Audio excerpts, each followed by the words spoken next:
Aussitôt après, Jésus obligea les disciples à monter dans la barque pour qu'ils le précèdent sur l'autre rive, pendant que lui-même renverrait les foules. Après les avoir renvoyés, il monta dans la montagne pour prier à l'écart. Le soir venu, il se tenait là seul. La barque était déjà à une bonne distance de la terre. Elle était battue par les vagues, car le vent était contraire. Vers la fin de la nuit, Jésus se dirigea vers ses disciples en marchant sur le lac. Quand les disciples le virent marcher sur le lac, ils furent troublés et dirent « C'est un fantôme !» et ils poussèrent des cris de frayeur. Mais aussitôt Jésus leur parla « Courage, n'ayez pas peur, c'est moi. » Pierre prit la parole et lui dit « Seigneur, si c'est bien toi, ordonne-moi de venir vers toi sur l'eau. » « Viens, répondit Jésus. Pierre sortit de la barque et marcha sur l'eau pour aller vers Jésus. Mais quand il vit la violence du vent, il eut peur. Il commença à s'enfoncer dans l'eau et s'écria « Seigneur, sauve-moi !» Aussitôt Jésus étendit la main, le saisit et lui dit « Comme ta foi est faible, pourquoi as-tu douté ?» Ils montèrent tous les deux dans la barque et le vent tomba.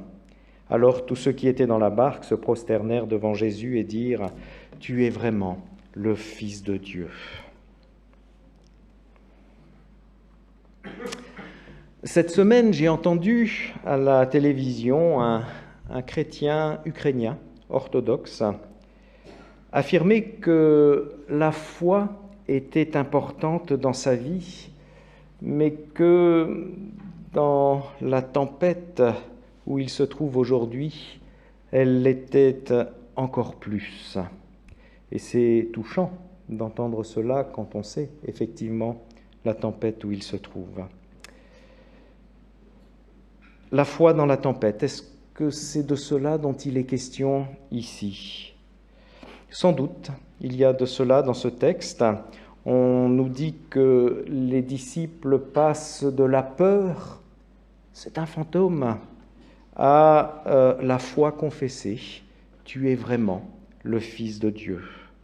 Et dans ce sens, eh bien, on mesure un peu tout le potentiel de ce passage qu'on pourrait prendre le temps de développer. Jésus priant sur la montagne pendant que les disciples rament contre la tempête du lac, cela n'évoque-t-il pas Jésus à la droite du Père qui intercède pour nous? On voit aussi Jésus qui vient rejoindre ses disciples au milieu du lac, faisant fi de la tempête finalement. Cela ne donne-t-il pas corps à sa promesse, celle qu'il va dire un peu plus tard à la fin de l'évangile de Matthieu, « Et voici, je suis avec vous tous les jours jusqu'à la fin du monde. » La foi dans la tempête, la prière et la présence du Seigneur jusque dans les circonstances les plus extrêmes de l'existence.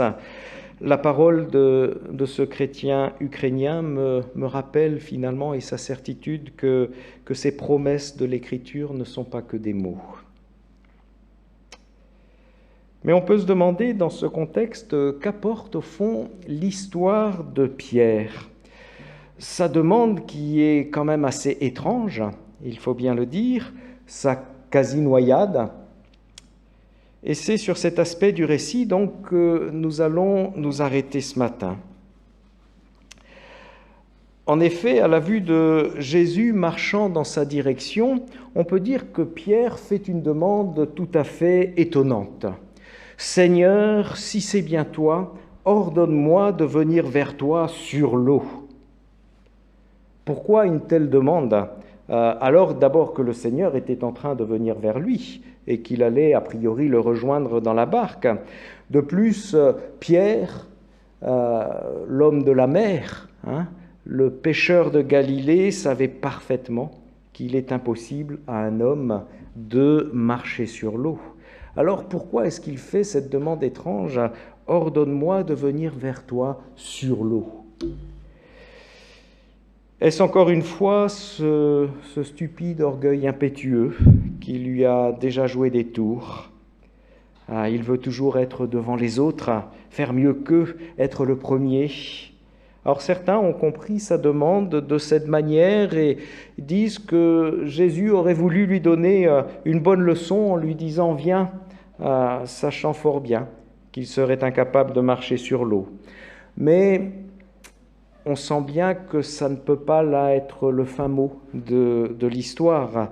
Le texte nous dit que Pierre a commencé à marcher sur l'eau. Alors on ne sait pas combien de pas il a fait, mais il est sorti de la barque. Et c'est clair que si Jésus lui reproche son manque de foi, ça n'est pas parce qu'il n'a pas pu aller bien loin, mais c'est parce qu'il a été orgueilleux, finalement. Plutôt parce qu'il n'a pas pu aller très loin, hein, et pas parce qu'il a été orgueilleux. Alors on doit considérer que l'apôtre, alors peut-être quand même un petit peu présomptueux dans sa vie, hein, fait ici une demande qui, au fond, plaît à Jésus. Alors est-ce que c'est parce que cette demande était audacieuse que Jésus y répond favorablement? Quelle audace, en effet. Il demande à marcher sur l'eau, tout de même, hein, tout en sachant que c'est impossible. Ou bien est-ce que, au fond, Pierre ne sentait pas au plus profond de lui-même que dans la tempête, il vaut mieux s'approcher de Jésus au plus vite plutôt que de s'accrocher à un frêle esquif qui est battu par les vagues. Peut-être aussi, c'était finalement un geste de foi profonde. Comme je l'ai indiqué tout à l'heure, on peut lire ce texte comme l'affirmation que rien ne peut empêcher Jésus de nous rejoindre là où nous sommes, quelle que soit la tempête où nous nous trouvons. Mais ici, on le voit, la demande de Pierre, elle nous dit plus, au fond. Elle nous dit que nous aussi, et sur la parole du Seigneur, nous aussi, nous pouvons toujours venir auprès du Seigneur, même quand ça semble impossible, au fond. C'est possible de venir dans sa présence sur son ordre. Et on peut se demander, le Seigneur ne nous a-t-il pas déjà adressé cette invitation, finalement? Quelques chapitres plus haut dans l'Évangile, Jésus dit « Venez auprès de moi, vous tous qui êtes fatigués sous le poids du fardeau. » Jésus nous a déjà adressé cet appel « Venez auprès de moi ». À la parole « Ordonne que je vienne auprès de toi », Jésus, en fait, a déjà répondu. Et il répond encore « Viens auprès de moi ». Cette demande de Pierre nous dit donc que, où que nous soyons, quelle que soit notre situation, quels que soient les obstacles, et même si cela nous paraît impossible, nous pouvons venir auprès de Jésus parce que nous en avons reçu l'invitation, parce qu'il nous a adressé cette parole. Rien ne peut faire obstacle, ni notre péché, ni notre découragement, ni notre manque de temps. Si, comme Pierre, nous disons « Ordonne que je vienne auprès de toi », Jésus a déjà répondu « Viens ». Aucun obstacle ne peut nous empêcher de le rejoindre si telle est la demande de notre foi. Aucun obstacle, sauf parce que c'est un fait que Pierre a pu arriver non loin de Jésus, mais il s'est aussi mis à couler. Alors pourquoi? Parce qu'il a vu le vent, bien sûr, la tempête. Il s'est mis à douter, dit Jésus. Sans doute s'est-il dit « Mais enfin, c'est impossible ce qui est en train de se réaliser ici. On ne peut pas marcher sur l'eau, et surtout pas au milieu d'une telle tempête. » Et Pierre donc s'est mis à douter. L'évangile de Matthieu utilise ici un verbe très rare pour dire le doute. Il est d'ailleurs le seul, Matthieu, à utiliser ce verbe dans son évangile, et il l'utilise à 2 reprises. ici et en Matthieu 28, 17, lorsque les disciples se sont prosternés devant Jésus, devant le ressuscité, et il est dit « mais certains eurent des doutes ». Et ce verbe qui est utilisé donc 2 fois seulement dans le Nouveau Testament, littéralement, il signifie être divisé en deux, être partagé, être divisé en deux. Et c'est bien ça ici le problème de Pierre, au fond, des pensées contradictoires, et on peut bien le comprendre, l'agitent à ce moment-là. C'est possible, mais enfin c'est pas possible en même temps. Et son regard va dans les 2 directions, il est fixé sur Jésus et en même temps sur ces vagues tout à fait menaçantes. Pierre est divisé en deux, entre, ici en l'occurrence, on pourrait dire, entre la foi et la raison. Il est tiraillé. Et ce mot nous rappelle que le seul obstacle, au fond, qui peut nous empêcher de rejoindre Jésus, c'est nous-mêmes. Cet obstacle, il est en nous-mêmes. C'est cette division en deux de notre être intérieur, entre la foi et la raison peut-être, entre la foi et nos émotions peut-être, entre la foi et les circonstances que nous traversons. Je peux et je ne peux pas. C'est possible et ce n'est pas possible. J'ai le temps et je n'ai pas le temps. Un œil sur Jésus, un autre sur mes préoccupations du moment. C'est cela, au fond, le manque de foi que Jésus ici reproche à Pierre. Et je le reconnais bien dans ma propre expérience. À chaque fois que je n'arrive pas à rejoindre le Seigneur dans la prière, c'est parce que mes pensées, mes préoccupations font obstacle. D'un côté le Seigneur, de l'autre toutes les formes possibles de tempêtes qui se présentent à mes pensées et qui m'empêchent à ce moment-là de porter mon attention sur les Seigneurs, et alors, eh bien, oui, je coule comme Pierre. Mais le texte, en même temps, ne s'arrête pas là, encore une fois, en laissant la pierre s'enfoncer dans l'eau. « Seigneur, sauve-moi » Et aussitôt, nous dit le texte, Jésus étendit la main et le saisit. Alors imaginons un petit peu la vitesse à laquelle tout cela a dû se dérouler. Il ne faut pas beaucoup de temps pour s'enfoncer dans l'eau.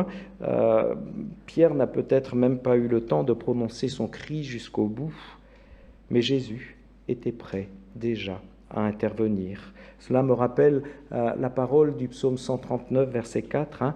La parole n'est pas encore arrivée à mes lèvres que déjà tu sais tout de ce que je vais dire. Et c'est là l'acte de la grâce.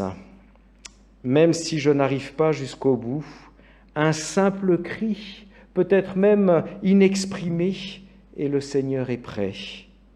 Il n'est jamais pris de court. Il tend la main et me saisit. Peut-être me dit-il, ta foi est faible, pourquoi as-tu douté? Mais cela ne l'empêche pas de tendre tout de suite la main pour me saisir. Au fond, on le voit, ce n'est pas moi qui le rejoins, c'est bien lui qui me rejoint dans ce moment-là. Ou plutôt, on pourrait dire que le Seigneur complète toujours mes pas vacillants, dès lors qu'il sent mon désir sincère de venir à lui. Grâce merveilleuse qui soutient ma foi, même quand elle se fait chancelante.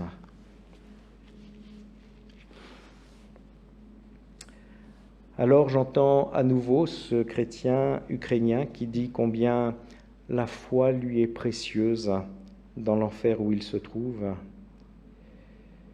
C'est la force étonnante de la foi que disent aussi les béatitudes. Heureux, dit Jésus, même quand nous pleurons, même dans la persécution, même quand les vagues battent notre frêle esquif.